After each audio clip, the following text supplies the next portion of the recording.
லூக்கா எழுதின புத்தகம் 18ஆம் அதிகாரம் 1வது வசனத்தை நாம் பார்ப்போம். லூக்கா எழுதின புத்தகம் 18ஆம் அதிகாரம் 1வது வசனம். சோர்ந்து போகாமல் எப்பொழுதும் ஜெபம் பண்ண வேண்டும் என்பதை குறித்து அவர்களுக்கு ஒரு ஓமையை சொன்னார். இன்றைக்கு அந்த ஓமையை குறித்து நாம் பேசல, அது பின்பாக நாம் பார்ப்போம். இன்றைக்கு நான் உங்களுக்கு எடுத்து காட்டுகிற ஒன்று, எப்பொழுதும் ஜெபம் பண்ண வேண்டும். எல்லாம் சொல்லுவோம், நல்லா சொல்லுவோம். எப்பொழுதும் ஜெபம் பண்ண வேண்டும் என்று சொன்னால், ஜெபத்தை குறித்துதான ஒரு முக்கியத்துவம் வேதத்திலே கொடுக்கப்பட்டிருக்கிறது. ஜெபிக்கிற ஒரு அனுபவம் மிக முக்கியமானது என்றும், எப்பொழுதும் ஜெபம் பண்ண வேண்டும் என்றும் ஆண்டவராக இயேசுவே தம்முடைய பிள்ளைகளுக்கு ஒரு காரியத்தை குறித்து சொல்லுகிறார். அப்படியானால் நாம் ஜெபம் பண்ண வேண்டும் என்று சொல்லப்பட்டிருக்கிறதே, அதை குறித்து என்ன, ஏன் ஜெபிக்க வேண்டும், ஏன் கேட்க வேண்டும்? கடவுளுக்கு தெரியாதா? என்னை உருவாக்கின தேவன் எனக்கு நன்மையானதை கொடுக்க மாட்டாரா? மரத்தை நட்டினவன் நீர் பாய்ச்ச மாட்டானா? என்றெல்லாம் அநேக பழமொழிகளை சில விசுவாசிகள் எடுத்துக்கொள்றாங்க. சில விசுவாசிகள் ஈசி சேர்ல படுத்துக்கிட்டு காலை மேல போட்டுக்கிட்டு சொல்லுவாங்க, கர்த்தர் இருக்கிறாருங்க, அது நேரத்தில் அது தானா நடக்கும் அப்படின்னு ஒரு கீதம் ஒன்று பாடி உட்கார்ந்துவாங்க. ஆனா அருமையானவர்களே, இதிலே ஒரு காரியம் எழுதப்பட்டிருக்கிறதே, இதை குறித்து என்ன? ஜான் வெஸ்லி என்கிற ஒரு பெரிய தேவனுடைய மனுஷன் இப்படி அவர் சொன்னார், பூமியிலே நீங்கள் ஜெபம் பண்ணாவிட்டால் தேவன் இந்த பூமியில் ஒன்றையும் செய்ய முடியாது. ஒரு பெரிய ஒரு அந்த நாளிலே அவருடைய தேசத்தை அசைத்த ஒரு மாபெரும் தேவனுடைய மனிதன். அவர் சொல்லுகிறார், நீங்கள் ஜெபம் பண்ணாவிட்டால் தேவன் பூமியிலே ஒன்றும் செய்ய முடியாது. எல்லாம் சொல்ல, நான் ஜெபம் பண்ணாவிட்டால் தேவன் பூமியிலே ஒன்றும் செய்ய முடியாது. திரும்ப சொல்லுவோம். இது என்ன ஒரு பாருங்க, சில பெரிய மனுஷர்கள் ரொம்ப சுருக்கமா ஒரு வார்த்தை சொல்லிடுவாங்க, அது உள்ள அநேக பொருள்கள் மறைந்திருக்கிறது. நான் யோசித்தேன், இது என்ன இப்படிப்பட்ட ஒரு காரியத்தை இவர் சொல்லுகிறாரே, இதனுடைய பொருள் என்ன என்று நாம் பார்க்கும் பொழுது, அதை குறித்து சிந்திக்க, அதை குறித்து வேதத்தை குறித்து என்ன எழுதப்பட்டிருக்கிறது என்று அநேக காரியங்களை அவர் சொன்னது சரிதானா, வேத புத்தகத்தின்படி அது சரியாய் இருக்கிறதா என்று சொல்லி அதை எடுத்து பார்க்கும் பொழுது அநேக மாபெரும் சத்தியம் அதற்குள் மறைந்திருக்கிறதை என்னால் கண்டுபிடிக்க முடிந்தது. அதனால தான் உங்களை பெரிய மனுஷன் சொல்றது. ஒரு அல்லேலூயா சொல்லுவோம். பெரிய மனுஷர்கள் பெரிய காரியங்களை சிறிய வார்த்தையில அடக்கி சொல்லுகிறார்கள். அவர் சொல்லுகிறார், நீங்கள் ஜெபம் பண்ணாவிட்டால் தேவன் பூமியிலே ஒன்றும் செய்ய முடியாது. ஏன் காரணம்? இந்த கதை எடுத்து நான் காட்டப் போகிறேன். எடுத்துக்கொள்ளும் ஆதியாகமம் புத்தகம் 1ஆம் அதிகாரம் 26வது வசனம். எடுத்த உடனே பாருங்க, ஆதியாகமத்துக்கு தான் போகணும், அங்கதான் தெரியும் விஷயமே. கர்த்தருடைய சிருஷ்டிப்பே அங்கதான் உருவாகி இருக்குது பாருங்க, அங்கதான் அவர் படைச்சாரு. அதை குறித்து எழுதப்பட்ட காரியங்கள் இதில் இருக்குது. நாம் எடுத்துக்கொள்வோம். ஆதியாகமம் புத்தகம் 1ஆம் அதிகாரம் 26வது வசனம். பின்பு தேவன் நமது சாயலாகவும் நமது ரூபத்தின்படியேயும் மனுஷனை உண்டாக்குவோமாக, அவர்கள் சமுத்திரத்தின் மச்சங்களையும் ஆகாயத்து பறவைகளையும் மிருக ஜீவன்களையும் பூமி அனைத்தையும் பூமியின் மேல் ஊறும் சகல பிராணிகளையும் ஆளக்கடவர்கள் என்றார். கொஞ்சம் கவனிங்க, வேத புத்தகம் நீங்க படிக்கிறது எனக்கு சந்தோஷமா இருக்குது. நான் ரொம்ப படிச்சிருக்கேன்னு நினைக்காதீங்க, நான் ஒரு சாதாரண ஆள் தான். ஆனால் கர்த்தர் என்னை அபிஷேகித்திருக்கிறார். படிக்கும்போது நான் உங்களுக்கு ஒரு சின்ன க்ளூ கொடுக்குறேன். வேதத்தை படிக்கும்போது பாருங்க, எங்கெங்க புல் ஸ்டாப் போட்டிருக்கோ, எங்கெங்க கமா போட்டிருக்கோ அது வரைக்கும் நிறுத்தக்கூடாது, அது வரைக்கும் சேர்ந்து படிக்கணும். பாருங்க, பின்பு தேவன் அங்க நிறுத்தணும். நமது சாயலாகவும் ரூபத்தின்படியையும் மனுஷனை உண்டாக்குவோமாக அங்க நிறுத்தணும். சமுத்திரத்தின் மச்சங்களையும் நிறுத்து, ஆகாயத்து பறவைகளையும் அப்படி கமா கமா போட்டிருக்கோம் பாருங்க. அப்படி படிச்சாதான் தமிழ் நல்லா இருக்கும். ஒரு அல்லேலூயா சொல்லுவோம். ஆமென். சபையாரில் ஒரு ஆமென் சொல்லுவோம். இப்ப நான் திரும்ப படிக்கிறேன், வசனத்தை படியுங்கள். யாராவது ஒருவர் படிங்கள், திரும்ப படிங்க ஐயா, அந்த வசனத்தை படிங்க. Very good.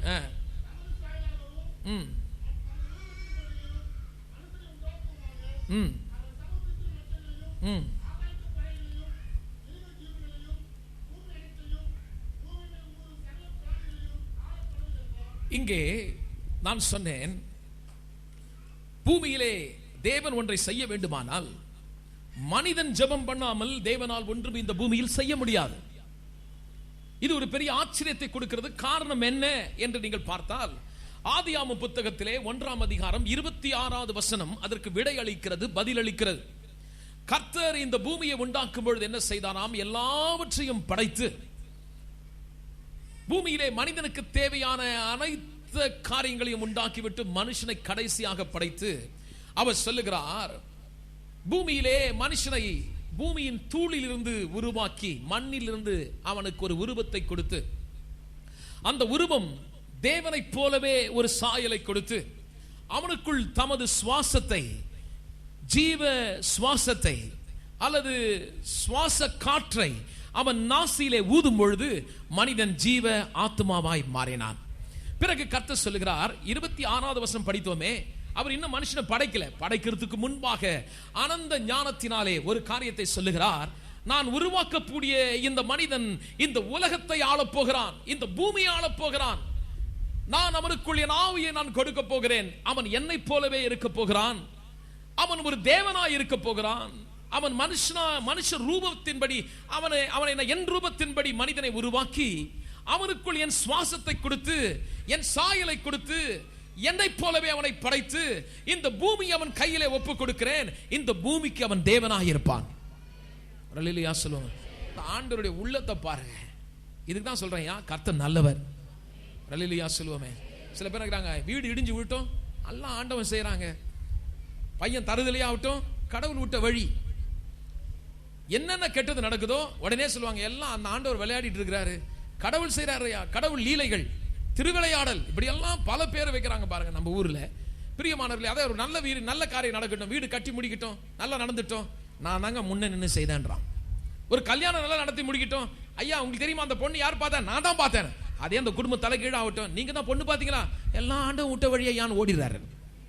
அதாவது என்னன்னு சொல்றாருன்னா, கடவுளா அவர் உடைப்பாரு, அவர் இடிப்பாரு, ஒரு குடும்பத்தை கெடுப்பாரு, இதெல்லாம் கடவுள் செய்யறாரு நினைச்சிட்டு இருக்காங்க. அதுக்கு பயந்துகிட்டு அந்த கடவுள் என்ன பண்ணிடுவானோ, அவருக்கு என்ன மூடோ தெரியல, இன்னைக்காவது போய் அவரை பார்த்துட்டோன்னு வச்சுக்க, அவர் கண்ணை புடுங்க மாட்டார், கையை உடைக்க மாட்டார்.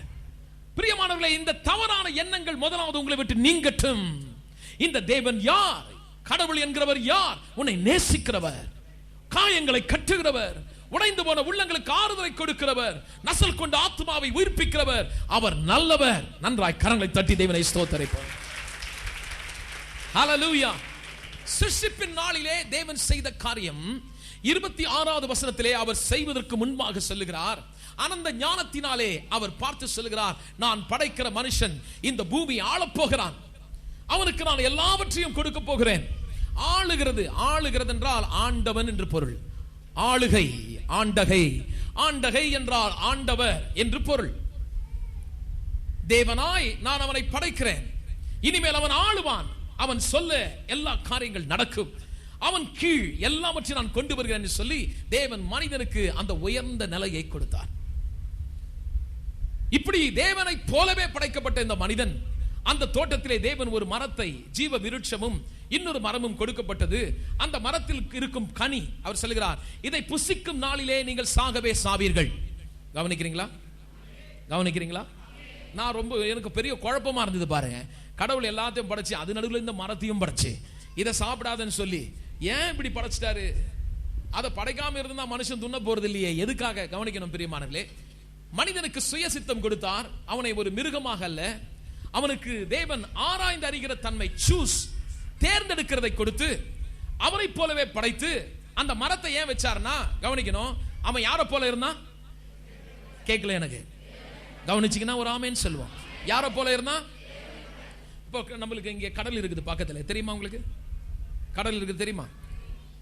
கடல் இருக்குது, அதுல இருந்து ஒரு குடம் தண்ணி எடுத்துட்டு வந்து வீட்டில் வச்சுட்டு இதுதான் கடல்னு சொன்னா யாராவது உங்களை பார்த்து என்ன சொல்லுவாங்க? ஆனா அது குடிச்சு பாருங்க, அந்த தண்ணியும் அதே தான், இந்த தண்ணியும் அதே டேஸ்ட் தான், ஒரே மாதிரி இருக்குது. ஆனா இது கடல் ஆயிடுமா? கடல் ஆயிடுமா? அதுல இருந்து தான் எடுத்துட்டு வந்திருக்கீங்க, ஆனா இது கடல் ஆகுமா? கடல் ஆவாது. அதே போல மனிதனை தேவன் படைத்தார், அவரை போலவே இருந்தான். ஆனால் மனிதன் தான், தேவன் தான். நன்றாய் கரலை தட்டி தேவனை ஸ்தோத்திரிப்போம். புரியணும் நமக்கு. போனீங்க, கர்த்தர் அவனை அந்த ஒரு நிலையை கொடுத்து, அந்தஸ்தை கொடுத்து அந்த மரத்தை ஏன் வச்சார்னா, அவன் அறியணும் பூமி ஆள்றான், இப்போ பூமிக்கு தேவனா இருக்கான். இப்போ அவனுக்கு தெரியணும் கடவுள் என்ன படைச்சிருக்கிறாரு, எனக்கு மேலாக ஒருவர் இருக்கிறார், என்னை ஆளுகிறவர், நான் இந்த பூமியை ஆளுகிறேன், ஆனால் என்னை ஆளுகிறவர் ஒருத்தர் இருக்கிறார் சொல்லி இப்படி போகும்பொழுது அந்த மரம் சொல்லுது, எப்படி சொல்லனா, இந்த கனியை நான் புசிக்காத வரை என் தேவன் எனக்கு ஆண்டவராயிருக்கிறார். அவர் வார்த்தைக்கு நான் கீழ்ப்படுகிறேன். ஏன்? எனக்கு ஒரு தேவன் இருக்கிறார் என்று மனிதனுக்கு அந்த கனி ஞாபகப்படுத்திக் கொண்டிருந்தது. ஆனால் என்றைக்கு மனிதன் அதற்கு கீழ்ப்படியாமற் போய் பிசாசின் வார்த்தைக்கு கேட்டு அதை கீழ்ப்படிந்தானோ அப்பொழுது ஒரு சம்பவம் நடந்தது. மனிதன் தேவனை விட்டு பிரிந்தான். அப்பொழுது இவைகள் எல்லாம் பரிமாறியது. ஒரு பெரிய ஒரு மனிதன் தனக்கு இருந்த எல்லாவற்றையும் தாரை வார்த்து கொடுத்து விட்டான். ஆகவேதான் உலகத்திற்கு இப்பொழுது உலகத்தில் வியாதி, வறுமை, வேதனை, துன்பம், பெற்றோர்களுக்கு விரோதமாய் பிள்ளைகள், கணவனுக்கு விரோதமாக மனைவி, மனைவிக்கு விரோதமாய் கணவன், எல்லாம் நல்லவங்க தான் பாருங்க. இப்படி மனுஷனை அறியாத ஒரு தீய சக்தி அவனை நாள்தோறும் அழித்து தீய பாதையிலே கொண்டு போகிறது. ஆதாம் செய்த பாவத்தின் விளைவினாலே தலைமுறை தலைமுறையாய் மனுஷனுக்குள் இந்த வித்து உள்ளே இருக்கிறபடினாலே அது உள்ளே இருந்து அவனை ஆட்டுவிக்கிறது. பாவம் இந்த பூமியை கீழான நிலைமையிலே தள்ளியது. நாசத்தையும் மோசத்தையும் சாபத்தையும் கொண்டு வந்தது, வேதனையை கொண்டு வந்தது. மனிதன் ஒரு பரிதாபமான நிலைமையிலே ஒரு விரக்தி, தன் உள்ளத்திலே ஒரு வேதனை, அவன் மிகுந்த மோசமான ஒரு நிலைமையிலே தேவ சாயலை இழந்து, தேவனுடைய மகிமையை இழந்து, பிசாசை மனிதன் ஏற்றுக்கொண்டபடினாலே இந்த உலகத்திற்கு பிசாசு. இப்பொழுது உலகத்திற்கு தேவன் யார்? உலகத்திற்கு பிசாசு தேவனாயிருக்கிறான். உலகத்துக்கு யார் தேவன்? எப்படி என்ன நடந்தது? லூக்கா எழுதின புத்தகம் 4ஆம் அதிகாரம் 5வது வசனம். எல்லாத்துக்கும் நான் ஆதாரமா வசனம் கொடுக்கிறேன், நீங்க பாருங்க. லூக்கா எழுதின புத்தகம் 4ஆம் அதிகாரம் 5வது வசனம். பின்பு பிசாசு இயேசுவை ஒரு உயர்ந்த மலையின் மேல் கொண்டு போய், பிசாசு சொல்றான் பாருங்க, கவனிங்க, உலகத்தின் சகல ராஜ்யங்களையும் ஒரு நிமிஷத்திலே அவருக்கு காண்பித்து, இவைகள் எல்லாவற்றின் மேல் அதிகாரத்தையும் இவைகளின் மகிமையும் உனக்கு தருவேன். இவைகள் எனக்கு ஒப்புவிக்கப்பட்டிருக்கிறது, எனக்கு இஷ்டமானவனுக்கு நான் கொடுக்கிறேன். இதை கொஞ்சம் கவனிக்கணும். படைச்ச தேவன் மனித அவதாரமாயி இந்த பூமியில வந்திருக்காரு. மனிதன் தன்னுடைய தெய்வீக தன்மையை இழந்தான். தேவனுடைய தன்மையை இழந்து என்றைக்கு பிசாசின் வார்த்தையை கேட்டு அந்த கனியை புசித்தானோ அப்பொழுது இந்த பூமியானது சபிக்கப்பட்டது. இந்த பூமியிலே வறுமை வந்தது, வியாதிகள் வந்தது, அன்பு தணிந்தது, கொலைவெறி வந்தது, மூர்க்கம் வந்தது, ஏமாற்று, பொய், இவைகள் எல்லாம் தானா வந்தது. பாருங்க, கொஞ்சம் கவனிங்க. பிள்ளைக்கு நீங்க எதுவுமே கற்றுக் கொடுக்க வேணாம். பாருங்க, தானா பொய் பேசும். யாராவது பொய் சொல்றது கற்றுக் கொடுத்துருங்களா? பாருங்க, இதெல்லாம் பாருங்க வேதத்தில் இருக்குதுமா. ஏன் அது வருது? தானா வருதுன்னா தானா அது உள்ள இருக்குது, அந்த விதை இருக்குது. பாருங்க, அந்த இப்ப மாங்காய் விதை விதைச்சுன்னா அது முளைச்சு வரும், மாங்காய் மரமா வருது. அது போல பாவம் என்ன வித்து ஒரு பிள்ளைக்குள்ள இருக்கிறதுனால அதுக்கு சொல்லிக் கொடுக்க வேணாம், நல்லதை திரும்ப திரும்ப சொல்லணும். பாருங்க, ஒண்ணுக்கு 100 தடவை சொல்ல வேண்டியதா இருக்குது. ஆனா கெட்டதுக்கு நம்ம சொல்லவே வேணாம், அது உள்ள இருந்து தானா அப்படியே வெளியே வருது. பாருங்க, வளர வளர அது முகம் முதற்கொண்டு அது செயல் வளர்ந்து முதல்ல அப்சர்வ் பண்ணுது. பாருங்க, அப்பவே அதுக்குள்ள ஒரு பொறாமை வருது. இவைகள் எல்லாம் எங்கிருந்து வந்தது? இதெல்லாம் கொஞ்சம் கவனிக்கணும் பிரியமானவர்களே. மனிதன் தேவனுடைய எல்லா தன்மைகளை இழந்து தேவனுடைய வார்த்தை விட்டு பிசாசின் வார்த்தை கீழ்ப்படிந்த பொழுது அவனுடைய தன்மைகள் மாறியது, நேச்சர், சுபாவம் மாறியது. எல்லாவற்றையும் இழந்தான், தேவத்துவத்தை இழந்தான். பிசாசு இந்த உலகம் முழுவதும் தன் கையிலே எடுத்தான். மனிதனுடைய நிலைமை மிக மோசமான நிலைமையிலே தள்ளப்பட்டது. அப்பொழுது மனிதன் இழந்ததை தேவன் கொடுப்பதற்காக, இல்லையா சொல்லுவோம், கர்த்தர் மனுஷனை படைச்சு அவனுக்கு கடவுளை போல கொடுத்து தேவனாக்கி நான் வச்சு இந்த மனுஷன் ஐயோ இவனுக்கு அறிவு இல்லாம போயிட்டானே, இப்படி நடந்துட்டானே, அப்பவே தெரிஞ்சிருந்தா நான் இவனுக்கு இந்த இதை கொடுத்திருக்க மாட்டேனேன்னு சொல்லி ஆண்டவருடைய செய்கையில எந்த தவறும் இல்லை. பாருங்க, அவங்க கிட்ட போய் நீ என்னுடைய உருவாக்குன மனுஷனை ஏமாத்திட்டேன்னு சொல்லி அவனை அடிச்சு அவன் கையில இருந்து புடுங்கல. எல்லாம் கவனிக்கிறீங்களா? மனிதன் இழந்ததை மனிதன் தான் வாங்கணும். அதான் தேவனுடைய நீதி. இல்லையா சொல்லுவோமே, மனுஷன் கிட்ட கொடுத்தார், அவன் இழந்துட்டான், திரும்ப அவங்க கிட்ட இருந்து யார் வாங்குறது? மனுஷன் தான் வாங்கணும். அதுக்கு தான் என்ன பண்ணாரு? மனித அவதாரம் எடுத்தாரு. இல்லையா சொல்லுவோமே, கவனிக்கணும். மனித அவதாரம் ஏன் கடவுளுக்கு? எதற்காக? மனிதன் தேவனாய் இருந்தான், தேவத்துவத்தை இழந்தான், தேவனுடைய நன்மைகளை இழந்தான். இழந்ததை, அதான் இயேசு சொன்னார், இழந்ததை நான் திருப்பி கொடுக்கும்படி இந்த உலகத்தை நான் வந்தேன். ஹல்லேலூயா.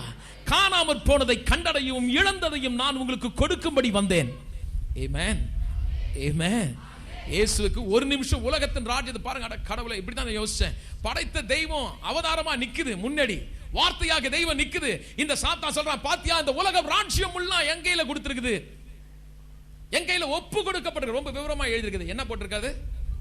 ஒப்பு கொடுக்கப்பட்டிருக்கு. யார் ஒப்பு கொடுத்துட்டா? ஆதாம். அன்றைக்கு அவன் செய்த தேவனுடைய வார்த்தைக்கு கீழ்ப்படியாமல் போனபடினாலே அவன் தன்னுடைய எல்லா ஆதிக்கத்தையும் தேவனால் கொடுக்கப்பட்டதை தாரை மார்த்து கொடுத்து அங்கே மனிதன் இழந்து போனான். ஆகவே இங்கே தேவன் இந்த இடத்திலே வந்து நின்று மனிதனுக்கு இழந்ததை திரும்ப கொடுப்பதற்காக இந்த உலகத்தில் வந்த பொழுது பிசாசானவன் சொல்லுகிறான், என்னை விழுந்து நீ பணிந்து கொண்டால் நான் உனக்கு கொடுக்கிறேன். உடனே இயேசு சொல்றார், பின்னாக போ சாத்தானே. அல்லேலூயா சொல்லுவோமே. ஹல்லேலூயா. அவர் ஒரு பெரிய திட்டத்தை வைத்தார், ரட்சிப்பின் திட்டம். மனிதனுடைய மீட்பை கொடுப்பதற்காக தேவன் ஒரு மனித அவதாரம் எடுத்து மனிதனுடைய இடத்திலே மனிதனைப் போலவே இந்த உலகத்தில் வந்தார். ராமேன் சொல்வோம், கடவுளா வரல பாருங்க. நான் சொன்ன எல்லாருக்குள்ளும் அந்த பாவ வித்து இருந்தது, பாவ நேச்சர் இருந்தது. ஏன்னா மனுஷன் வித்தினாலே மனிதன் இந்த உலகத்திலே பிறக்கிறான். ஆனா பாருங்க, காலம் நிறைவேறும் பொழுது தேவன் தமது வார்த்தையை இந்த உலகத்திற்கு அனுப்பினார். எதை அனுப்பினார்? நல்லா சொல்லுவோம், நல்லா சொல்லுவோம். ஏன்னா இப்பதான் வருது சத்தியம், நல்லா புரிஞ்சுக்கணும். இந்த வார்த்தையாகிய தெய்வம், வேதம் சொல்லுகிறது, வார்த்தையை மரியாள் என்கிற ஒரு கன்னி, கல்யாணம் ஆகல அந்த அம்மா இருக்காங்க. தேவ தூதன் வந்து சொல்லுகிறான், உனக்கு ஒரு குழந்தை பிறக்க போகிறது. அவள் கேட்கிறான், நான் கல்யாணம் ஆகலையே, எனக்கு எப்படி குழந்தை பிறக்கும்? அவன் சொல்லுகிறான், பரிசுத்த ஆவியானவர் மேல் வந்து நிழலிடுவார், அப்பொழுது நீ கர்ப்பவதியாகி ஒரு குமாரனை பெறுவாய், விசுவாசித்தால் தேவனுடைய மகிமையை நீ பார்ப்பாய். உடனே அந்த அம்மா சொல்றாங்க, அந்த வார்த்தையின்படி எனக்காக கடவுது. அல்லேலூயா சொல்லுவோமே. என்ன சொன்னாங்க? கவனிக்கணும். அந்த வார்த்தை யோவானுக்கு எழுதின புத்தகம் 1ஆம் அதிகாரம் 14வது வசனம். கவனிங்கள், என்ன எழுதப்பட்டு பாருங்க. அந்த வார்த்தை என்னாச்சா? மாமிசமாகி கிருபையினாலும் சத்தியத்தினாலும் நிறைந்தவராய் நமக்குள்ளே வாசம் பண்ணினார். வேதம் சொல்லுகிறது, தேவனாகிய கர்த்தர், வார்த்தையாகிய தெய்வம், பரிசுத்தர், காண முடியாத அதர்சனமான தெய்வம், இந்த உலகத்திலே வார்த்தையாகிய தெய்வம் மாமிசமாகி ஒரு கன்னியின் வயிற்றிலே கருத்தரிக்கப்பட்டவராய், மனுஷ உதவினால் அல்ல, மனுஷ வித்தினால் அல்ல, பரிசுத்த ஆவியினாலே நிறைந்து தேவன் இந்த உலகத்தில் மனித அவதாரம் எடுத்து வந்தார். கவனிக்கணும், மனிதனாக தான் இருந்தார் வழியே அவர் கடவுளாய் இல்லை. ஏன்னா மனிதன் இழந்ததை மனிதன் பெற வேண்டும். அல்லேலூயா சொல்லுவோமே. ஹல்லேலூயா. இப்பொழுது தேவன் இந்த உலகத்தை தமது குமாரனை அனுப்பினார். நசரேயனாகிய இயேசு அவர் எருசலேம் நகரத்திலே சுற்றி வருகிறார். பேய்கள் நடுங்குகிறது. அல்லேலூயா சொல்லுவோமே. சாத்தான் எல்லாரையும் ஏமாத்தினான். பிசாசின் கையிலிருந்து அவன் எடுத்த அதிகாரத்தை யாராலும் பறிக்க முடியவில்லை. அவன் கையில் கொடுக்கப்பட்ட அதிகாரம் அவன் கையிலே இருந்தது. எத்தனையோ நபர்கள் எழுந்தார்கள், எத்தனையோ ஆண்கள் எழுந்தார்கள், எத்தனையோ நபர்கள் எழுந்து அவனுக்கு முன்பாய் நின்றார்கள், ஜெயம் எடுக்க முடியவில்லை. ஆனால் இப்பொழுது வார்த்தையாக தெய்வம் மனுஷ உதவினால் அல்ல, வார்த்தை என்று வித்தினாலே, பரிசுத்த ஆவியினாலே அவதரித்தவராய் இந்த உலகத்தில் நடக்கும் பொழுது பிசாசு ஒரு வித்தியாசமான ஒரு மனிதனை இந்த உலகத்திலே பார்க்கிறான். அவர் நடக்கையிலே பேய்கள் நடுங்குகிறது, வியாதிகள் ஓடுகிறது, அற்புதங்கள் நடக்கிறது. அப்பொழுது அவனால் காண முடிகிறது, இவர் தேவனுடைய குமாரன். பிசாசை பாசுற வாயை மூடுனே. ஒரு அல்லேலூயா சொல்லுவோமே. நீங்க வேதத்தை படிச்சு பாருங்க. பிசாசு சொல்லுது, நீ தேவனுடைய குமாரன் அல்லவா, மூடு உன் வாயை. அல்லேலூயா சொல்லுவோமே.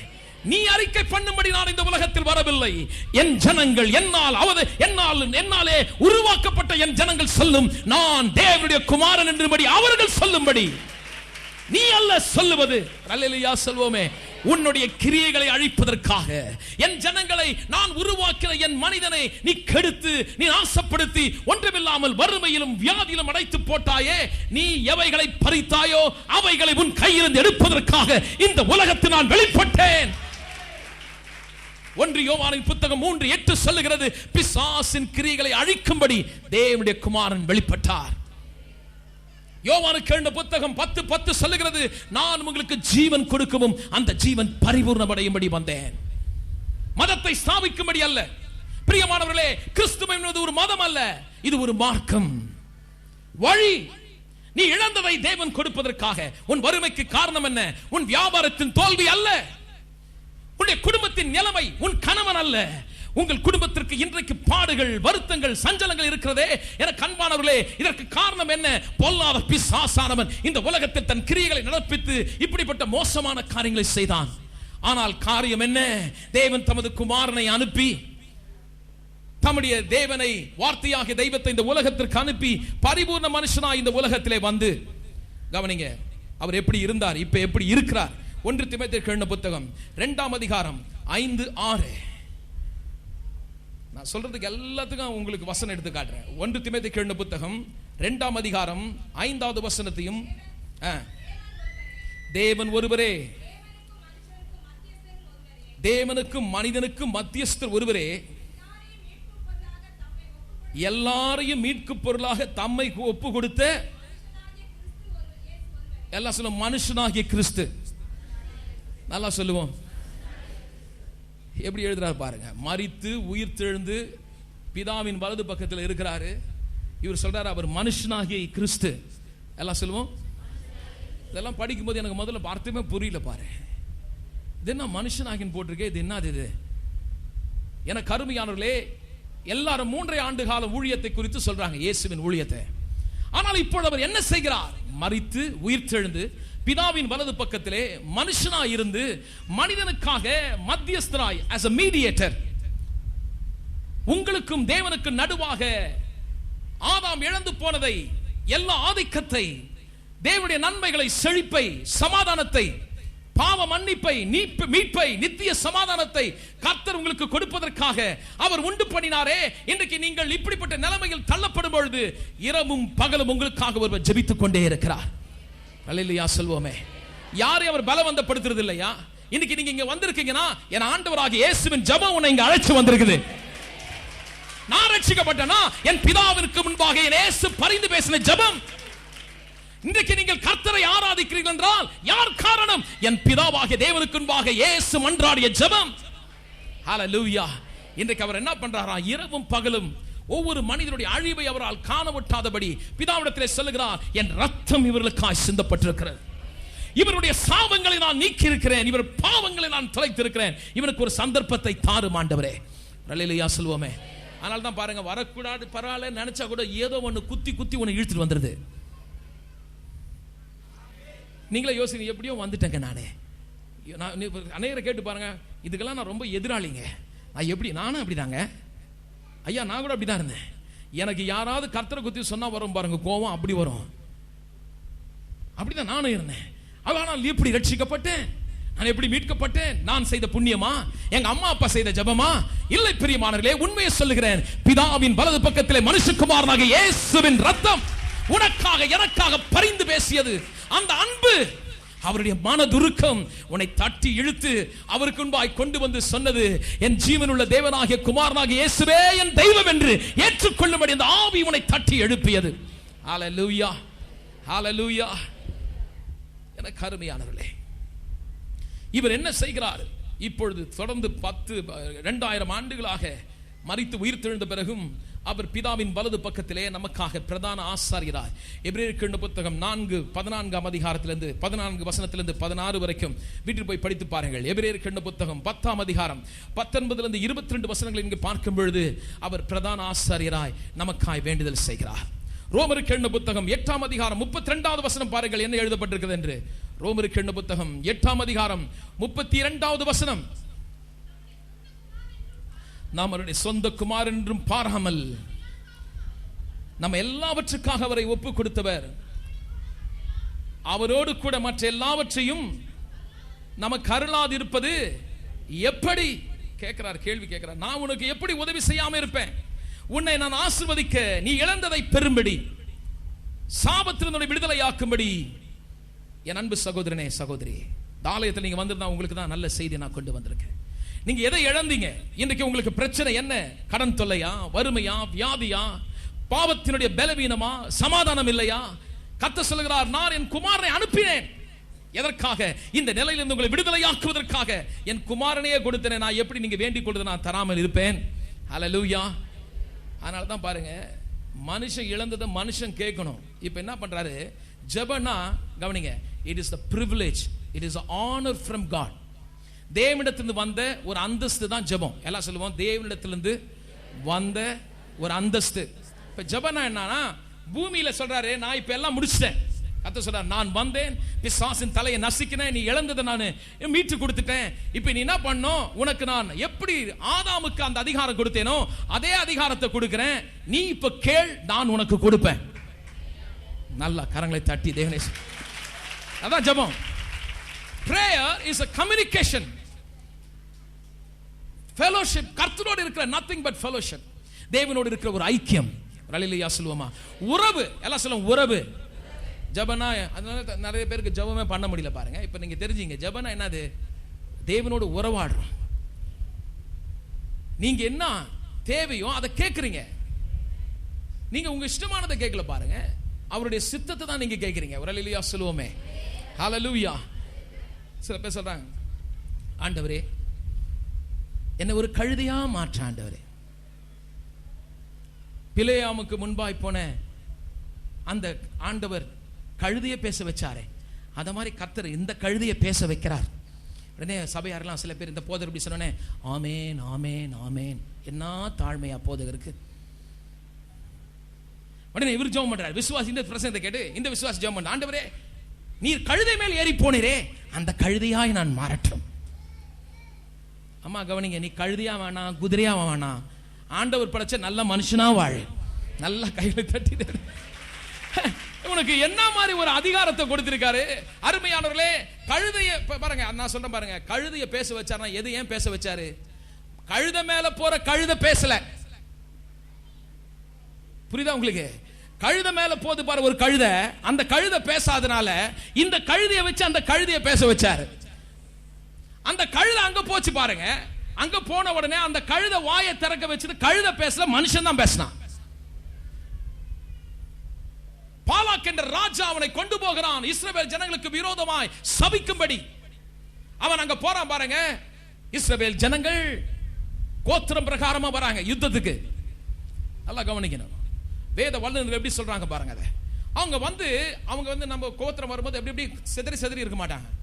ரைட் சைடுல யார் இருக்கணும், லெஃப்ட் சைடுல யார் இருக்கணும், முன்னாடி யார் இருக்கணும், பின்னாடி யார் இருக்கணும்னு தேவனுடைய ஆவியானவர் சொல்ற பிரகாரம் நிப்பாங்க. அவங்க இந்த பிலேயாமு 7 பலிபீடத்தை கொடுத்து 7 காளையை கொடுத்து பலி செலுத்தி மேல நின்னு சபிக்கலான்னு பார்க்கறான். அந்த ஜனங்க நின்னாங்க பாருங்க, அந்த தோற்றம் சிலுவையின் காட்சியை காண்பித்ததாம். சபையார் அல்லேலூயா சொல்லுங்க. நான் சொல்ல வேத வல்லுநர் சொல்றாங்க, அந்த பொசிஷன் அவங்க நின்ன அந்த அந்த அந்த அந்த அணிவகுத்து நிக்கிற அந்த காட்சி பிலேயாமுக்கு சிலுவை காட்சி கண்டவுடனே சிலுவையை குறித்து ஒரு தீர்க்க தரிசனம் சொல்லுகிறான். ஆமென். அங்க கழுதை பேசல, யார் பேசுது? மனுஷன் பேசினான். கொஞ்சம் கவனிக்கணும். அதனால நம்ம கழுதை ஆவறது இல்லை. தேவன் படைத்த மாபெரும் படைப்பாகிய மனிதன். மனிதன் என்பது சாதாரணமானவன் அல்ல, தேவனுடைய சாயல். தேவனை போலவே நீங்கள் படைக்கப்பட்டிருக்கிறீர்கள். உங்களுக்குள் ஒரு அபார சக்தி இருக்கிறது. கர்த்தருடைய ஆவியானவர் உங்களுக்குள் இருக்கிறார். நீங்கள் கழுதையாய் குதிரையாய் அல்ல, தேவனை போல படைக்கப்பட்டிருக்கிறீர்கள். அவரை போலவே நீங்கள் செய்து முடிக்க பலனை கர்த்தர் உனக்கு ஒரு மாபெரும் சக்தியை தமது ஆவியினாலே உனக்கு கொடுத்திருக்கிறார். ஆமென். இல்ல பொறப்புல ரொம்ப மட்டமான பொறப்புல இருக்கிற நினைக்காதீங்க. மனுஷ பிறப்பு ஈன பிறப்பு நாங்க இல்ல பிரியமானவர்களே, விசேஷமானவர்கள். பக்கத்துல பஸ்ல நீங்கள் விசேஷமானவர்கள். ஆமென். ஜெபம் பண்றாங்க, ஆண்டவரே இந்த கழுதையை ஆசீர்வதியும். உடனே அந்த பக்கத்துல, ஆண்டவரே இந்த கழுதையை ஆசீர்வதியும். உடனே சபையார் அந்த பக்கத்துல கேட்டுட்டு ஆமென். ஆண்டவரே நான் தாழ்மையா ஜெபம் பண்ணாரியா, ஆஹா அற்புதமா ஜெபம் பண்ணாரு. பூச்சியாய் வந்து ஆண்டவரே புழுவாய் நிற்கிறோம், இந்த கழுதைகளை ஆசீர்வதிக்க மாட்டீரா? பக்கத்துல விசுவாசி ஆமென் ஆமென் ஆமென், கழுதைகளை ஆசீர்வதியும் ஆண்டவரே. பெரிய வாரங்களை இதெல்லாம் நீங்க கவனிக்கணும் பாருங்க. கர்த்தர் உங்களை வந்து எவ்வளவு பெரிய ஒரு மேன்மையான ஒரு அந்தஸ்து கொடுத்திருக்காரு. ஏன் கர்த்தர் இந்த உலகத்துல மனுஷனா வந்தாரு? மனிதன் இழந்ததை தேவன் மனிதனுக்கு திருப்பி கொடுக்கும்படி. ஆமென். கவனிக்கணும். அவங்க வந்து பறிச்சார், பிசாசுக்கு இருந்து பறிச்சுட்டு பிதாகளை கொண்டு போய், என்னப்பா நீங்க இப்படி பண்ணிட்டீங்களே, இவங்க கிட்ட கொடுக்காதீங்க அப்படின்னு சொல்லாம இழந்தவன் கையிலே திருப்பி கொடுத்தாரு. ஏன் தெரியுமா? கர்த்தர் சொன்னார், என் சித்தத்தை இனி நீங்கள் நிறைவேற்றுவீர்கள். அதனால இயேசு ஜெபம் பண்ணும்போது சொன்னார், பரலோகத்தில் பிதாவே உம்முடைய நாமம் பரிசுத்தப்படுவதாக, ராஜ்யம் வருவதாக, உம்முடைய சித்தம் பரலோகத்தில் நடக்கிறது போல பூலோகத்திலே பரலோகத்தில் தேவனுடைய சித்தம் என்னவோ அந்த சித்தத்தை செய்யும்படி தான் கர்த்தர் வச்சிருக்காரு. அதுதான் ஜெபம். ஏன் மனுஷர்கள் ஜெபம் பண்ணாதான் கர்த்தர் கேட்கிறாரு? பூமியில் அவரால் செய்ய முடியாது. ஏன்னா இந்த பூமியை கர்த்தர் உங்க கையில கொடுத்துட்டாரு. கவனிக்கிறீங்களா? கர்த்தர் உங்க கையில புடுங்கிட்டு நான் செய்யறேன்னு அவர் எடுக்கல பாருங்க. அவர் சொல்றாரு எல்லாத்தையும் உங்ககிட்ட கொடுத்துட்டேன், நீ செய், நீ கேள். ஜெபம்னா உங்க பிரிவிலேஜ், இது உங்க இடம், இந்த பூமி உங்களுக்கு. புரிஞ்சா ஒரு ஆமென் சொல்லுவோம், ஒரு அல்லேலூயா சொல்லுவோம். இனிமேல் நீங்க சாதாரண ஆள் அல்ல, நல்லா தெரிஞ்சுக்கணும். கர்த்தர் என் கையில இழந்ததை திருப்பி கொடுத்துட்டாரு. இனிமேல் நான் சாபத்தில் இருக்க மாட்டேன். இப்ப தேவ சித்தத்தை நாம் அறியணும். மத்தேயு எழுதின புத்தகம் 18:18 சொல்கிறது, அல்லாமலும் பாருங்க பூலோகன் போட. பூலோகனா என்னங்கம்மா? அது பூலோகனா என்னது? எல்லாம் கொஞ்சம் நல்லா சொல்லுங்களேன். பூமி, இதெல்லாம் பூமின்னு இருக்கிறது கொஞ்சம் கவனிக்கணும். பூமியிலே நீங்கள் கர்த்தர் கொடுத்து புடுங்கள, கர்த்தர் கொடுத்தது தான். அல்லேலூயா சொல்லுவோமே. இப்ப அவர் என்ன சொல்றார்? நான் ஒண்ணும் செய்ய முடியாது, நான் உங்கையில கொடுத்துட்டேன். இப்ப நீ என்ன பண்ணு, என்னுடைய மகனாய் மாறிட்ட. கர்த்தர் பிள்ளையான உடனே பாருங்க, நம்ம தேவனுடைய வசனத்தை அறிகிறோம், அவர் சித்தத்தை நாம் செய்கிறோம். பரலோகத்தில் இருக்கிற சித்தம் இந்த பூமியிலே நிறைவேறும்படி பரிசுத்த ஆவியானவர் உங்களுக்குள் தேவ வசனத்தின் வெளிப்பாட்டை கொடுக்கிறார். கொஞ்சம் நல்லா கவனிங்க. இப்பதான் நம்ம ஜெபத்துக்குள்ளே வரோம். ஜெபனா என்னன்னு சொல்ற போறேன். பரலோகத்தில் இருக்கிற சித்தம் இந்த பூமியிலே நிகழ்த்தும்படி கர்த்தர் என்ன பண்றாருன்னா, தமது வார்த்தையினாலே தேவனுடைய பிள்ளைக்கு அறிவை கொடுக்கிறார். அவர்கள் என்ன பண்றாங்க? தேவ சித்தத்தை இந்த பூமியிலே அறிந்து கொண்டு அவர்கள் ஜெபிக்கிறார்கள். அவர்கள் சொல்ல வேண்டும், அவர்கள் செய்ய வேண்டும். அவர் சொல்றாரு, நீ இந்த பூமியிலே நீ எதை கட்டுகிறாயோ, உங்களுடைய பலவீனத்தை கொடுத்து பாவத்தை தூண்டும்படியாக உன் சரீரத்திலே பிசாசு வாதிக்கும் பொழுது நீங்கள் சொல்ல வேண்டும், இயேசுவின் நாமத்திலே தேவ சித்தத்திற்கு விரோதமாய் என்னை பாவத்திற்கு கொண்டு போகிற பிசாசே, உன்னை நான் கட்டுகிறேன். ஆமென், ஆமென். வறுமைகள் வரும்பொழுது நீங்கள் சொல்ல வேண்டும், சாத்தானே, என் தேவன் எல் ஷடாய் போதுமானவருக்கும் அதிகமானவர் என் சாபங்களை தொலைத்து விட்டார். வறுமையில் நான் வாழப் போகிறதில்ல, தரித்திரத்தை நான் நிராகரிக்கிறேன். நான் ஐஸ்வரியத்துடன் வாழ்வது, சுகத்துடன் செழிப்புடன் வாழ்வது என் தேவனுடைய சித்தமாய் இருக்கிறது. தரித்திரமாகிய பிசாசே, இயேசுவின் நாமத்திலே உன்னை கட்டுகிறேன். ஹalleluya. இதுதான் ஜெபம். ஆமென், ஆமென். பூமியிலே நீங்கள் எவைகளை கட்டுவீர்களோ, பரலோகத்திலே வியாதிகளை கொண்டு வரும்போது சொல்லணும், வியாதியே, பிசாசே, என் இயேசு தம்முடைய தழும்புகளால் எனக்கு சுகத்தை கொடுத்துட்டார். வியாதிக்கு காரணமாகிய உன்னை என் இயேசு அழித்து விட்டார். என் மேலே உனக்கு அதிகாரம் இல்லை. இயேசுவின் நாமத்தில் உன்னை கட்டுகிறேன் என்று சொன்னால் எனக்கு அருமையான பரலோகத்தில் சொல்லுவாங்க, ஆமென், நாங்கள் கட்டுகிறோம். ஆமென், ஆமென். அப்ப தேவ சித்தத்தின் பிரகாரம் நம்ம செய்யும் பொழுது பரலோகம் சொல்லுது, எஸ், we agree, நாங்கள் அதை செய்கிறோம். அல்லேலூயா சொல்வோமே. உடனே அங்க சொல்றாங்க, நீ கட்டுவ, அங்க கட்டப்பட்டு இருக்கும். பூமியில் நீங்கள் எவைகளை கட்டுவீர்களோ, பரலோகத்திலே கட்டுவேன்னு சொன்னாரா? இங்க சொன்னா அங்க நடக்குது. ஆமென், அல்லேலூயா சொல்வோம். அங்க என்ன நடக்குதோ இங்க நடக்குது. இதுதான் இங்க பெரிய விஷயம் பாரு. எப்ப நம்ம கர்த்தர் பிள்ளை ஆயிட்டோமோ, ஆவியானவர் நம்மை ஆட்கொள்கிறார். is taking control over us. அல்லேலூயா சொல்லுவோம். வசனத்தின் வெளிப்பாடு உன்னை தட்டி எழுப்புகிறது. நீங்க நிராகரிக்கிறீங்க. வியாதி வரும்பொழுது உடனே நீங்க என்ன பண்றீங்க? அதை நிராகரிக்கிறீங்க. நான் இப்படி இருக்க போறது அல்ல, வியாதியோடு நான் வாழ போறது அல்ல. விசுவாசியால் அந்த எண்ணம் உருவாகணும்னா அந்த வசனத்தினுடைய வெளிப்பாடு வரணும். கடவுள் கொடுத்திருக்காருங்க, ஏதோ அனுமதிச்சிருக்கிறாரு, அவர் என்னமோ கொடுத்திருக்காராக்கும். கர்த்தர் ஒரு பாடம் கற்றுக் கொடுக்கிறாரு இந்த வியாதியில. அப்படி போயிட்டு இருக்கேன். இல்ல பெரியமானவர்களே, வறுமைகள் வரும்பொழுது கர்த்தர் ஏதோ அனுப்பி வச்சிருக்காரு. ஐயா, ஆண்டவருடைய சித்தம் அப்படியே நடந்துட்டு இருக்குது, என்னன்னு தெரியல. வீட்டுல ஒரு பிரச்சனை வருதா, உடனே சொல்லுவாங்க, ஆண்டவர் அனுப்பிச்சிருக்காருங்க, அவர் அனுப்பியிருக்காரு. என்னங்க அவருக்கு அதான் வேலையா? பொட்டலமா வியாதி பிரச்சனை என்னென்ன கஷ்டம் இருக்குது எல்லாம் வீட்டுக்கு, இந்த வீட்டுக்கு அனுப்பு. சோலை மத்திய 14 நம்பர் வீட்டுக்கு அனுப்பு. அந்த மகள், என் மகளை ஞானஸ்நானம் எடுத்திருக்கா, இனிமேல் அந்த மகளுக்கு நிறைய பொட்டலம் கொடு. உடனே இந்த விசுவாசி சொல்லுது, ஐயா ஞானஸ்நானம் எடுத்தா துன்பம் நிறைய வரும்னு சொன்னாங்க பாருயா, ரொம்ப பிரச்சனை வந்துச்சுயா. சொல்லியே கொடுத்துட்டாங்க பாரு. மகளே, ஞானஸ்நானம் எடுத்தா இனிமேல் தான் உன்னை ஜாக்கிரதையா இருக்கணும். விசுவாசி புதுசா வந்து இப்பதான் ஞானஸ்நானம் எடுக்குது, இப்படி பாக்குதா. உடனே சொன்னாங்க ஜாக்கிரதையா இருக்கணும். அப்புறம் கொகை வரும், மழையே கொகை. ஆண்டவர் ஒன்று அப்படியே பரீட்சைப்படுத்தி உள்ள கொண்டு போய் விடுவாரு. உடனே இவங்க காத்துக்கிட்டே இருக்காங்க பாருங்க, இவங்க நம்பிக்கைலாம் அங்கதான் இருக்குது, என்னமோ வரப்போகுதுன்னு. வந்த உடனே உடனே வராங்க, பாஸ்டர் வந்துருச்சு. என்னமா ரொம்ப பிரச்சனை? அட நீங்க ஞானஸ்நானமே எடுக்க வேணாங்க, பிரச்சனை வரதுக்கு அவனை ஞானஸ்நானம் எடுக்க சொன்னேன். இயேசுவை ஏற்றுக்கொண்டு நீ கண்ணீரோட வாழறதுக்காக நீ இயேசுவை ஏற்றுக்கொள்ளணும். என்ன ஒரு தவறான எண்ணங்கள் இது பிசாசு உங்கள் உள்ளத்திலே கொடுத்தான். பிரியமானவர்களே, கர்த்தரை ஏற்றுக்கொண்டால் வியாதி உன்னை விட்டு நீங்கும், சாபம் நீங்கும், வறுமை நீங்கும், பேய்கள் ஓடும். பலவானாய் உன்னை மாற்றுகிறார், எதையும் செய்ய திராணி உள்ளவனாய் கர்த்தர் உன்னை மாற்றுகிறார், ஞானம் இல்லாதவனை ஞானம் உள்ளவனாய் மாற்றுகிறார். தேவனுடைய பலன் உனக்குள் வருகிறது. அல்லேலூயா சொல்லுவோமே. அதனால தான் சொன்னாரு, நீ ஜெபம் பண்ணணும் மகளே. ஏன் பண்ணணும்? It is not in my hand, என் கையில இல்ல, இதை நான் உனக்கு கொடுத்துட்டேன். ஆமென் சொல்லுவோமே. இப்ப நீ ஆளணும். பாருங்க எவ்வளவு ஒரு ஜென்டில் பாருங்க, அவர் தலையிடுறதே இல்லை. நீ சொல், நான் கேட்கிறேன். ஆமென். அதனால ஜெபம் வந்துருது ஒரு அந்தஸ்து, கடவுளால கொடுக்கப்பட்ட ஒரு அந்தஸ்து. நீ சொன்னா நான் செய்யறேன்றார். ஆமென். அவர் போய் பேசுவாரா? சொல்லுங்க. நான் பேசவே மாட்டேன். கண்டிப்பாக அவர் சொல்வதை நிறைவேற்றுவார். ஹல்லேலூயா. பாருங்க, இந்த பூமியில் நாம் எவைகளை கட்டுகிறோமோ அது பரலோகத்தில் கட்டப்பட்டிருக்கிறதுக்கு அதுக்கு பேரலா அதே வசனம் ஏசாயா தீர்க்கதரிசியில இருக்குது பாருங்க. ஏசாயா தீர்க்கதரிசியின் புத்தகம் 45ஆம் அதிகாரம் 11வது வசனம் எல்லாம் பாருங்க. இது ரொம்ப ஆச்சரியம் பாருங்க. பல ஆயிரக்கணக்கான ஆண்டுகளுக்கு முன்பாக பல புத்தகங்கள் இதில் எழுதப்பட்டிருக்குது. 45க்கு மேற்பட்ட புத்தகத்தை எழுதினவர்கள் இந்த புத்தகத்தை எழுதினார்கள். எல்லாரும் பார்த்தீங்கன்னா வித்தியாசமான காலத்தில் ஒரு ஆள் வந்து எழுதி முடிச்சு 700 ஆண்டுக்கு பிறகு இன்னொருத்தர் எழுதுறாரு, 400 ஆண்டுகளுக்கு பிறகு, 1000 ஆண்டுகளுக்கு பின்பு, 2000 ஆண்டுகளுக்கு பின்பு, இப்படி வித்தியாசமான காலத்தில் எழுதுறாங்க.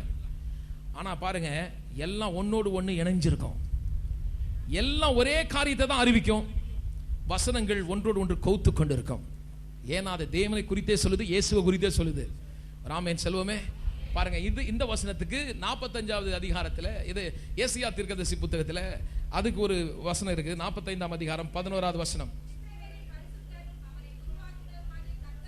இஸ்ரவேலின் பரிசுத்தரும் அவரை உருவாக்கின கர்த்தர் அவரை சொல்லுகிறார், வரும் காரியங்களை இடத்தில் கேளுங்கள், என் பிள்ளைகளை குறித்தும் என் கரங்களின் கிரியைகளை குறித்து எல்லாம் சொல்லுங்க, கட்டளை இடுங்கள். நல்லா சொல்லுங்க, நல்லா சொல்லுங்க. என்னையா நம்ம போய் கட்டளை இடுறதா? ஆண்டவனுக்கே நம்ம கட்டளை கொடுக்கறதா?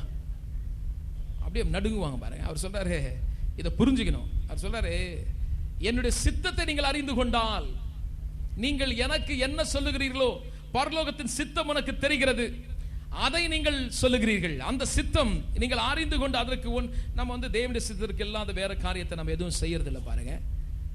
ஏன்னா அவர் சித்தம் அல்லாத நம்ம ஒன்றும் செய்யறது இல்லை. அவர் சித்தம் நித்தியமானது. நான் அவர் சித்தத்தை அறிந்து கொண்டு பரலோகம் எதை கட்ட அவிழ்க்க தீர்மானிக்கப்பட்டிருக்கிறதோ அதை நம்ம செய்யணும். பரலோகத்தில் எதெல்லாம் அவிழ்க்கணும்னு தேவனுடைய சித்தம் இருக்குதோ அதை இந்த பூமியில நம்ம தான் செய்யணும். ஏன்னா பூமி நம்ம கையில கொடுத்திருக்குது. விசுவாசிகள் கவனிக்கிறீங்களா? பரலோகம் எதை விரும்புது? விசுவாசி சுகத்தை விரும்புது. வியாதியில கட்டப்பட்டிருக்குதா, ஆண்டவர் அவிழ்க்க போறது இல்ல, நம்ம அவிழ்க்கணும். ஆமென், ஆமென், ஹல்லேலூயா. இப்போ கொஞ்சம் கவனிங்க. இது வந்து கட்ட அவிழ்க்கிறதுன்னு போட்டிருக்கு தமிழ்ல.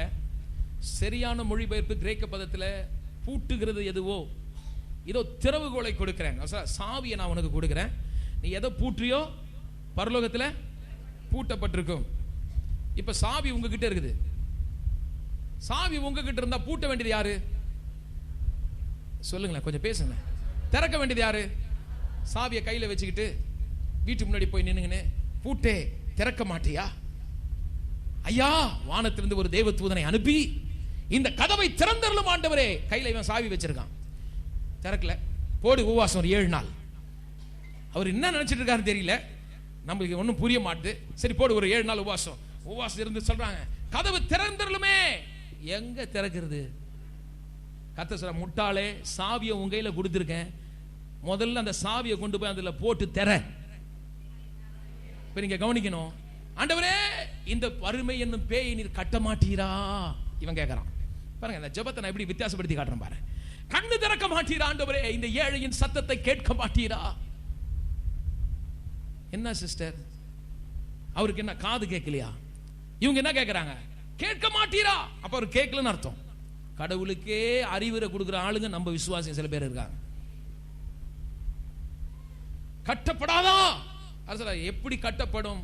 மகளே, உன் கையில சாவியை கொடுத்திருக்கையா, இந்த பூமியில உன் கையில நான் அதிகாரம் கொடுத்திருக்கேன். இப்ப நீ என்ன பண்ணு? உன்னுடைய வாழ்க்கையில உன்னை போராடி கொண்டிருக்கிற பிசாசை பார்த்து அழுகிறதை நிறுத்தி இயேசுவின் நாமத்திலே என் சித்தத்தை அறிந்து புரிந்து இப்பொழுது அவளை கட்டுவாயானால் நான் பரலோகத்தில் அதை கட்டி வைப்பேன். ஆமென். இன்னிலிருந்து நீ வறுமையில் வாழக்கூடாது. இனிமேல் நீங்க தரித்திரத்தில் வாழக்கூடாது. இனிமேல் நீங்க பிரச்சனையில் இருக்கக்கூடாது. கர்த்தர் உங்க கையில சாவியை கொடுத்திருக்காரு. அல்லேலூயா சொல்லுவோமா? இது பாருங்க, நீங்க செய்து பாருங்க, அது அப்படியே நடக்கதான் போது. இந்த ஜெபத்துக்கு நீங்க பதில் காண போகிறீர்கள். நான் வெறும் ஜெபத்துக்கு முகவரை தான் கொடுத்திருக்கேன். நம்ம நிறைய காரியங்களை ஜெபத்துல பார்க்க போறோம். அல்லேலூயா சொல்லுவோம். It's a wonderful. ஜெபம் ரொம்ப அற்புதமானது. எல்லாம் சொல்லுவோம், ஜெபம் அற்புதமானது. நல்லா சொல்லுங்க, ஜெபம் மேன்மையானது. ஹல்லேலூயா. சில பேர் எப்படி தெரியுமா ஜெபம் பண்றாங்க? மளிகை கடையில போற மாதிரி கடகடன்னு வருவாங்க. ஆண்டவரே ஸ்தோத்திரம் ஸ்தோத்திரம் ஸ்தோத்திரம் ஆண்டவரே. காலையில இந்த சில பேர் ஆபீஸ் போவாங்க பாருங்க, பொம்பளைங்க, கணவன் மனைவி வேலை செய்வாங்க. மனைவி என்ன பண்ணுவாங்க? கடுகுடுன்னு ஓடுவாங்க கடைக்கு போய். அங்க நிக்கிறதுக்கு பஸ் அங்க பார்ப்பாங்க, இங்க லிஸ்ட் நிட்டுவாங்க. அவர் கேட்பார், என்னம்மா ஒன்னும் பேச டைம்ல அதில் எல்லாம் எழுதிருக்கேன் பாரு, எல்லாம் பொட்டலம் கட்டி போய் சாயந்தரம் வந்து வாங்கிக்கிறேன். ஜபமும் அப்படிதான். ஆண்டவரே ஸ்தோத்திரம் ஸ்தோத்திரம், என் கணவனை சந்தியம், பிள்ளையை சந்தியம், எல்லாம் தெரியும். நான் சொல்வதையும் சொல்லாததையும் கேட்டதையும் கேட்காததையும் நீ அறிந்ததுக்கா ஸ்தோத்திரம். ஆமென். என்ன ஞானமான ஜபண்டாப்பா, என்ன ஞானமான ஜபம். கேட்டதையும் கேட்காததையும் சொன்னதையும் சொல்லாததையும் அறிந்து புரிந்து அவருக்கு அவர் அறிவு புகட்டுறாங்க ஆண்டவருக்கு. ஏன் வரல? வராது. நீ இன்னைக்கெல்லாம் அழுது புலம்பு உபவாச தலையை கீழே குத்தி ஜெபம் வராது. எப்ப அதிகாரம் என்ன சொல்லி இருக்கு, இந்த புத்தகத்துல என்ன எழுதி இருக்குது, கர்த்தருடைய வார்த்தை நீங்க எப்ப வேல்யூ பண்றீங்க? அவர் யார், நீங்கள் யார், அவருக்குள் எனக்கு என்ன உரிமை கொடுக்கிற பிள்ளைகளா நீ போனினா என் கர்த்தர் செய்ய அவர் உண்மை உள்ள ஒரு தெய்வமா இருக்கிறார். ஹல்லேலூயா ஹல்லேலூயா. பிரியமானவர்களே, இந்த செய்தியை நல்லா காது கொடுத்து கேளுங்க. கேட்கிறவன் பாக்கியவான். ஹல்லேலூயா. சும்மா நான் ஏதோ அப்படியே வந்து சொல்லலைங்க. பல மணி நேரம் காத்திருந்து வேதத்தை தியானித்து எடுத்து வந்து உங்களுக்கு கொடுத்திருக்கேன். ஏன் தெரியுமா? நீங்க நல்லா இருக்கணும். இப்போ நீங்க போகும்போது தெரியாம போக கூடாது. தேவ சித்தம் என்ன என்ன சொல்லுவனோ அது நடக்க பரலோகம் காத்துட்டு இருக்குது. ஹல்லேலூயா சொல்லுவோமே. எது காத்துக்கிட்டு இருக்குது? யாருக்காக? உன் வாயின் வார்த்தைக்காக. ஜெபம் எவ்வளவு மேன்மை பாருங்க. அவர் செய்யலாமே. அவர் என்ன சொல்ற? நான் செய்ய முடியாது, ஏன்னா உங்ககிட்ட கொடுத்துட்டேன். உங்ககிட்ட நான் வாங்க போறது இல்லை. இப்ப நான் உங்க கையில கொடுத்துட்டேன். நீ இழந்த பிசாசு கையில கொடுத்துட்டேன்.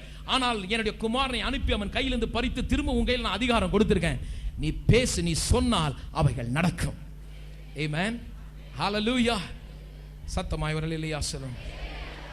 எனக்கு அருமையானவர்களே, தேவ சித்தத்தை அறிந்து அந்த சிந்தையோடு அவர் வாசல்களிலே துதியோடு பிரவேசியுங்கள்.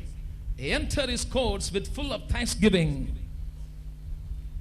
சங்கீதக்காரன் சொல்கிறான், அவர் வாசல்களில் துதியோடு நான் நுழைவேன். இதெல்லாம் தீர்க்கதரிசனமா எழுதி இருக்குது. இது புதிய ஏற்பாட்டு சபைக்கு. நீ போகும்போது கர்த்தருடைய சமூகத்திலே ஜெப அறையில போகும்போது ஜெபிக்கும் பொழுது பயந்துகிட்டு என்ன நடக்குதோ என்ன ஆயிடுச்சோன்னு நினைக்காத, துதிச்சுக்கிட்டே போ.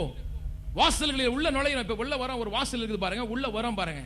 அத மாதிரி ஜெப அறையில ஜெபத்துல தேவ பிரசன்னத்துக்குள்ள எப்படி நுழையணும்னா கர்த்தரை துதித்துக் கொண்டே சொல்லணும். பிதாவே, சொந்த குமாரனை அனுப்பி இந்த பிசாசின் தலையை நசுக்கினீரே, உமக்கு ஸ்தோத்திரம். உம்முடைய ஆலயத்திலே உம்முடைய பிரசன்னத்திற்குள் நான் நுழைகிறேன்.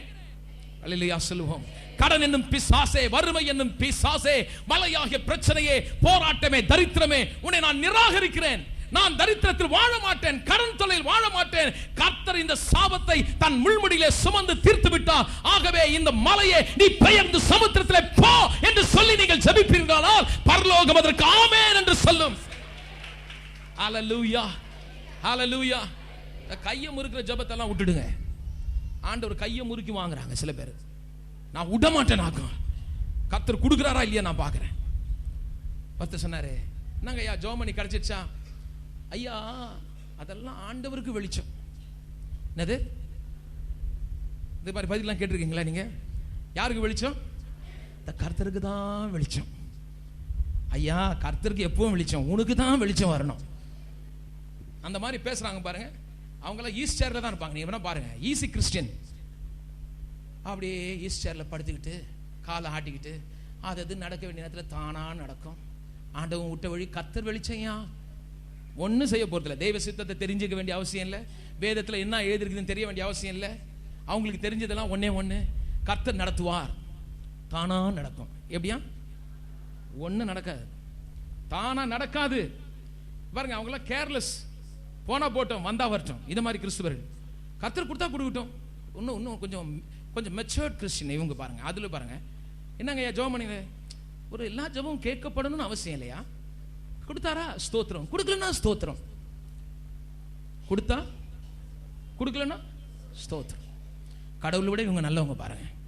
அவருக்கு இன்னைக்கு மூடு சரியில்லை, அதனால நம்ம கோச்சிக்க கூடாது, நம்ம பெருந்தன்மையா போயிடணும். அவர் இன்னமும் அவருக்கு இன்னைக்கு கொடுக்கல, நமக்கு என்ன தெரியும்?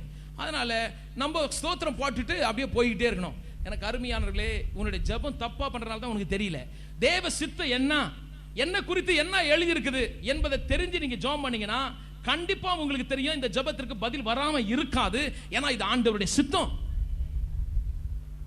தேவ சித்தம் சொல்லுது, நான் உன்னை வாளாக்காமல் கீழாகாமல் கடன் வாங்குவதில்லை, வியாதியை உன்னை விட்டு. இந்த வசனம் உண்மையா பொய்யா? இது தேவ சித்தமா சித்தம் இல்லையா? பிரியமானவனே, உன் ஆத்துமா வாழுகிறது போல சாபத்தை உன்னை நீங்களாக்கி மீட்டுக் கொண்டு யாருடைய சந்ததியா இருக்கீங்க? ஆபிரகாமின் சந்ததியா. கர்த்தர் உங்களை ஐஸ்வரியமா வைக்கிறது, செழிப்பா இருக்கிறது தேவனுடைய சித்தமா சித்தம் இல்லையா? இதெல்லாம் தெரிஞ்சாதானே நீங்க ஜெபம் பண்ண முடியும். இது தெரியாத போதுதான் என்ன ஆகுதுன்னா, பாருங்க, சித்தத்தை அறிந்தவனுடைய ஜெபம் கான்ஃபிடன்ஸா இருக்கும். சித்தத்தை அறியாதவன் ஜெபம் எப்படி இருக்குன்னா, ஆண்டவருக்கு தான் வெளிச்சம். இவருக்கு வெளிச்சம் அடிக்காதனால அவர் ஆண்டவருக்கே வெளிச்சம் அடிக்கிறாரு.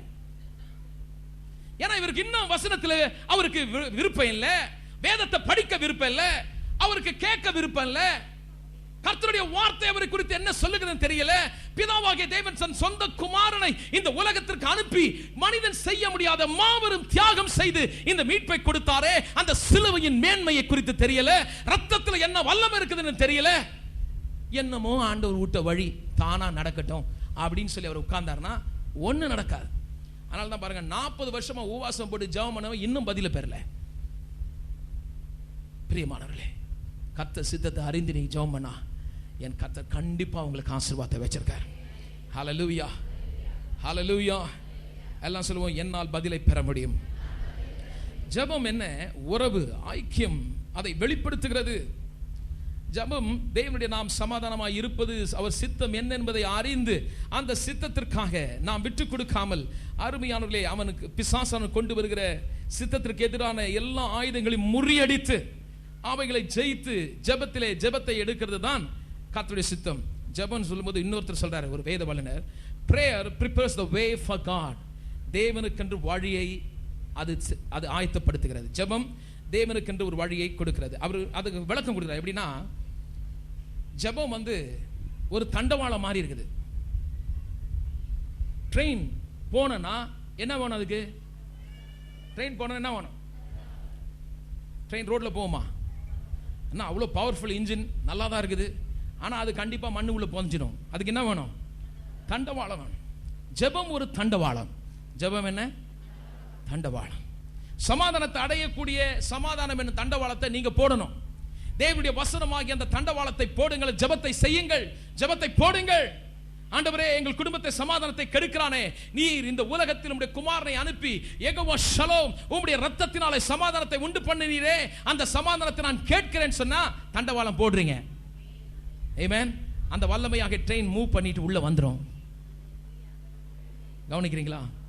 சாபம் வருதா? சாபம் உங்க வீட்டில் இருக்குதா? உடனே சொல்லுங்க, பிசாசே, கலாத்தியர் புத்தகம் 3:13 படி என் சாபங்கள் தொலைக்கப்பட்டாயிடுச்சு, நான் அதை ஏற்றுக்கொள்றதை நிராகரிக்கிறேன்.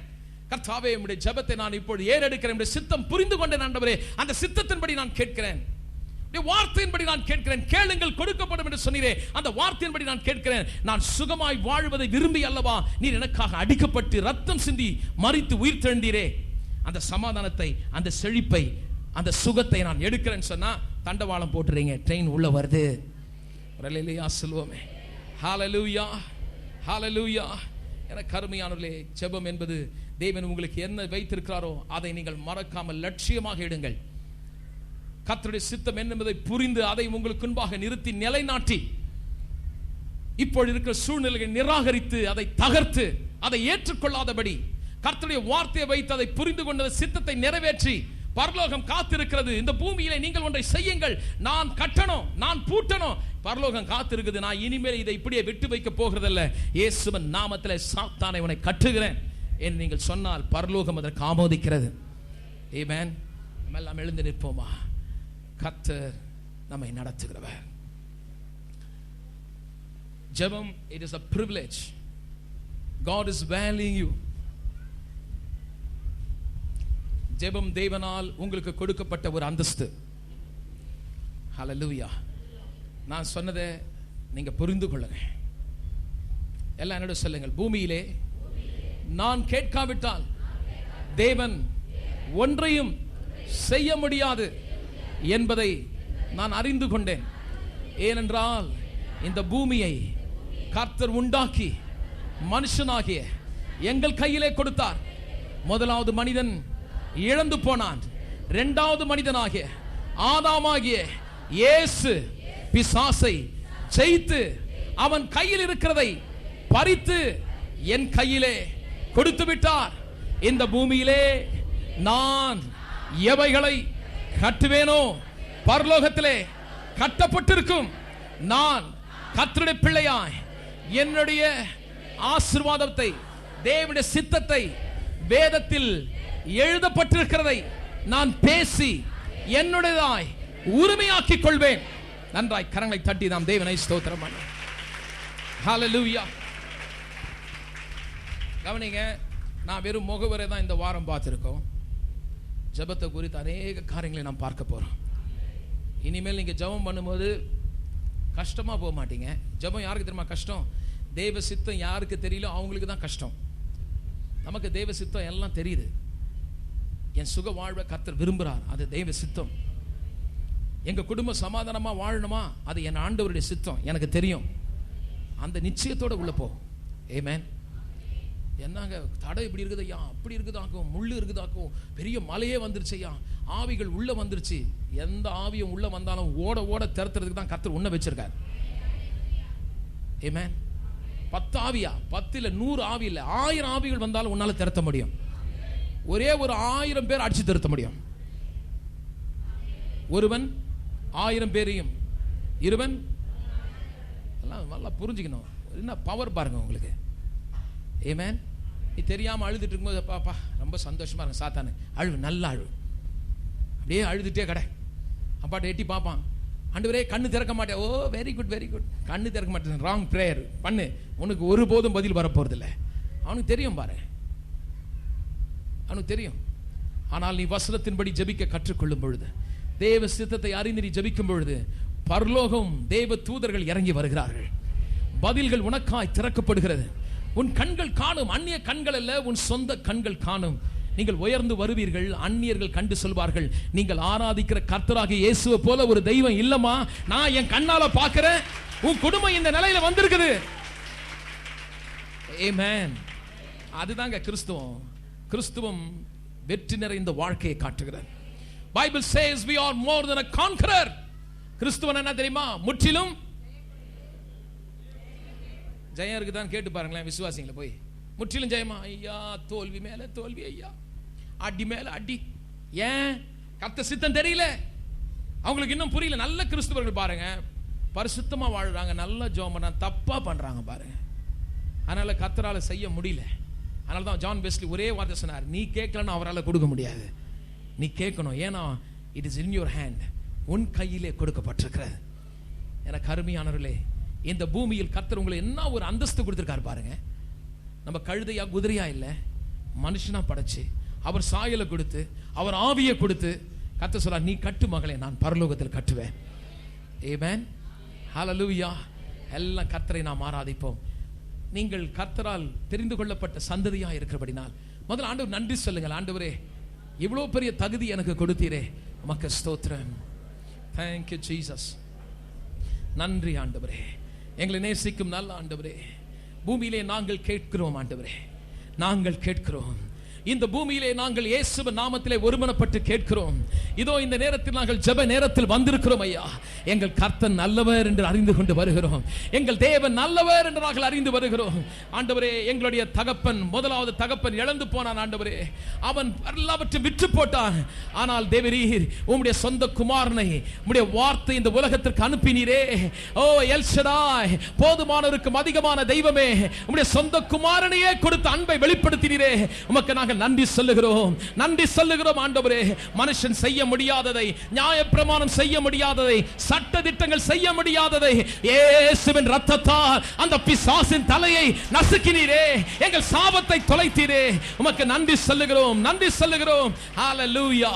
வியாதிகளை நாங்கள் சபிக்கிறோம். வியாதிகளை நாங்கள் ஏற்றுக்கொள்கிறதல்ல, சாபத்தை நாங்கள் நிராகரிக்கிறோம். வறுமைகளை நாங்கள் நிராகரிக்கிறோம். சாத்தானை எங்கள் குடும்பத்தில் அதிகாரம் இல்லை. இந்த உலகத்தில் அநேகர் காணும்படி, அந்நியர்கள் காணும்படி எங்கள் கர்த்தராகிய தேவன் ஜீவ ஊற்றை புறப்பட செய்து எங்களை வாழ வைத்து உயர்த்துவார். ரபாதி ஷலரதோ. ஹalleluya, ஹalleluya, ஹalleluya. எங்கள் கூடாரத்திலே வெற்றி குரல் கேட்கும். இனி அழுகை அல்ல, புலம்பல் அல்ல. நாங்கள் வெற்றியின் குரலை எழுப்புவோம். எங்கள் கர்த்தர் பெரியவர், எங்கள் கர்த்தர் எல் ஷடாய், எங்கள் கர்த்தர் யெகோவா நிசி. பிசாசே, உன்னால் வரும் ஆயுதங்களை நாங்கள் முறியடிப்போம். நாங்கள் தோற்று போகிறதல்ல, தோல்விக்கு அழைக்கப்படவில்லை. கர்த்தராகிய இயேசுவின் நாமத்தில் ஜெயம் கொடுக்கிற தேவனுக்கு ஸ்தோத்திரம். ஓ ஹalleluya, ஹalleluya. பலவீனனாய் இருந்தாலும் கர்த்தர் எங்களை பலவானாய் மாற்றியிருக்கிறார். நாங்கள் ஞானம் இல்லாதவர்களாய் இருந்தோம், கர்த்தருடைய ஞானம் கொடுக்கப்பட்டிருக்கிறது. நாங்கள் அசைக்கப்படுவதில்லை. நாங்கள் கையிட்டு செய்கிற வேலைகளை ஆசீர்வதிப்பேன் சொன்னீரே. இந்த பூமியில் நாங்கள் கேட்கிறோம், இனிமேல் சாத்தானே உன் கையில் கிடையாது. இனி உன் இஷ்டத்திற்கு நீ செயல்படுத்த முடியாது. எங்கள் குடும்பத்தை நீ தொட முடியாது. இந்த பூமியை நீ ஆள முடியாது. இனி எங்கள் குடும்பத்தில் வறுமையை கொண்டு வர முடியாது. இந்த பூமியை கர்த்தர் சுதந்தரித்து விட்டார். இயேசுவின் இரத்தத்தினாலே பிசாசே உன் கையிலிருந்து இயேசு பறித்து விட்டார். ஹalleluya. ஜெயத்தை எடுக்கிறோம், ஜெயத்தை எடுக்கிறோம், ஜெயத்தை எடுக்கிறோம், ஜெயத்தை எடுக்கிறோம். கரங்களை தட்டி எல்லாரும் சொல்லுங்கள், ஜெயத்தை எடுக்கிறோம். Take victory in Jesus name.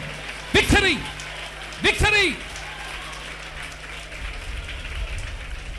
Hallelujah. நான் சவாலாய் சொல்லுகிறேன், நீங்கள் இப்படியே ஜெபித்து பாருங்கள். இந்த செய்தியை நான் முடிக்கிறதுக்குள்ள உன் கடன் தொல்லெல்லாம் மாறி நீங்கள் வெற்றியோடு வந்து இங்க சாட்சி சொல்லதான் போறீங்க. நீங்கள் ஜெபிக்கிற ஜெபம் ஒவ்வொன்றும் பதில் வரப்போகிறது. பல வருஷமாய் இருந்த தடைகள் எல்லாம் உடைய போகிறது. யார் உடைக்க போகிறது? நீங்கள் அவர் சித்தத்தை அறிந்து ஜெபிப்பீர்கள். பரலோகம் ஆமென் என்று பதில் கொடுக்கிறதை நீங்கள் காண்பீர்கள். ஹalleluya. இந்த வட சென்னையில் கர்த்தர் உங்களை சாட்சியாய் நிறுத்துகிறார். இந்த வட சென்னையிலே கர்த்தர் உங்களை சாட்சியாய் நிறுத்துகிறார். உன் குடும்பம் ஆசீர்வதிக்கப்பட போகிறது. சகோதரனே, உன் வியாபாரம் இன்றிலிருந்து பெருகும். உன் குடும்பம் ஆசீர்வதிக்கப்படும். உன் பிள்ளைகளுடைய சமாதானம் பெரிதாய் இருக்கும். உன் வழங்கம் எங்கும் சமாதானம் என்று எழுதப்பட்டிருக்கும். ஹalleluya. நாங்கள் ஜெயத்தை எடுக்கிறோம் இயேசுவின் நாமத்தில் பிதாவே. என் ஆத்துமாவே, என் ஆத்துமாவே, என் ஆத்துமாவே, என் ஆத்துமாவே, என் ஆத்துமாவே